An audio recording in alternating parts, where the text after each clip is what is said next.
कभी बहुत समय पहले हिमालय की गहराइयों में महादेव ने एक अद्भुत लीला रची थी। बर्फ से ढकी चोटियों के बीच जहां हवाएं भी मंत्र जपती थीं, वहीं कैलाश पर्वत पर विराजमान थे स्वयं भगवान महादेव। उनकी जटाओं से बहती गंगा, उनके मस्तक पर अर्धचंद्र और शरीर पर भस्म। उनका हर रूप रहस्य था, हर श्वास तपस्या। लेकिन ये कहानी उस समय की है जब तीनों लोकों पर एक भयानक संकट मंडरा रहा था। अंधकार का जन्म। पाताल लोक में एक असुर जन्मा, कालकेतु। जन्म से ही उसके भीतर अपार शक्ति थी, पर उससे भी अधिक था उसका अहंकार। उसने कठोर तपस्या कर ब्रह्मांड के सृष्टिकर्ता ब्रह्मा को प्रसन्न किया। वर मांगो, ब्रह्मा ने कहा। कालकेतु बोला, मुझे कोई देव, दानव या मानव न मार सके। मेरी मृत्यु केवल उस शक्ति से हो जो स्वयं संहार और करुणा का संगम हो। ब्रह्मा क्षण भर मौन रहे। ये वरदान सीधा सीधा महादेव की ओर इशारा था। फिर भी उन्होंने कहा, तथास्तु। वरदान मिलते ही कालकेतु का आतंक शुरू हुआ। स्वर्गलोक कांप उठा, इंद्र का सिंहासन डोल गया, पृथ्वी पर यज्ञ रुक गए, ऋषि भयभीत हो गए। देवता भागते हुए पहुंचे विष्णुलोक, जहां विराजमान थे विष्णु। विष्णु ने शांत स्वर में कहा, अब समय आ गया है जब संहार स्वयं करुणा का हाथ थामेगा। कैलाश पर मौन। देवताओं का समूह कैलाश पहुंचा। नंदी ने मार्ग रोका, पर जब उसने देवताओं की व्यथा सुनी तो उन्हें महादेव के सामने ले गया। महादेव समाधि में लीन थे। पूरा ब्रह्मांड मानो उनकी श्वासों के साथ चल रहा था।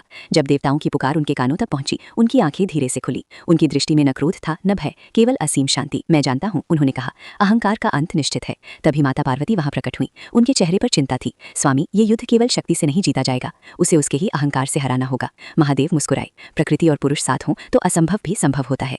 युद्ध की आहट। कालकेतु ने कैलाश की ओर कूच किया। उसके कदमों से धरती फट रही थी। उसने गर्जना की, शिव बाहर आओ। आकाश काला हो गया, बिजली चमकी, और तभी कैलाश की चोटी से प्रकट हुए महादेव। उनके हाथ में त्रिशूल, गले में सर्प, आंखों में अग्नि। उनका रौद्र रूप देखकर स्वयं समय भी ठहर गया। युद्ध शुरू हुआ। कालकेतु ने पर्वत उखाड़कर फेंके। महादेव ने डमरू बजाया। उसकी ध्वनि से असुर की माया टूटने लगी। हर प्रहार से धरती कांपती, हर टकराव से अग्नि की वर्षा होती। लेकिन वरदान के कारण कालकेतु बार बार उठ खड़ा होता। देवता चिंतित थे। तभी पार्वती ने अपनी शक्ति प्रकट की। वे दुर्गा के रूप में प्रकट हुई। शिव और शक्ति का संगम हुआ, और उस संगम से उत्पन्न हुई एक दिव्य ज्वाला। वो ज्वाला केवल अग्नि नहीं थी, वो करुणा और संहार का संगम थी। महादेव ने त्रिशूल उठाया और बोले, अहंकार का अंत ही सृष्टि का संतुलन है। त्रिशूल सीधा कालकेतु के हृदय में जा धंचा। उसकी गर्जना चीख में बदल गई। वरदान टूट चुका था, क्योंकि उसे वही शक्ति परास्त कर रही थी जो संहार और करुणा दोनों का संगम थी। कालकेतु भस्म हो गया। शांति की वापसी। आकाश निर्मल हो गया। देवताओं ने जयकार की। गंगा की धारा फिर मधुर हो उठी। लेकिन महादेव शांत खड़े रहे। पार्वती ने पूछा, स्वामी, आप प्रसन्न नहीं?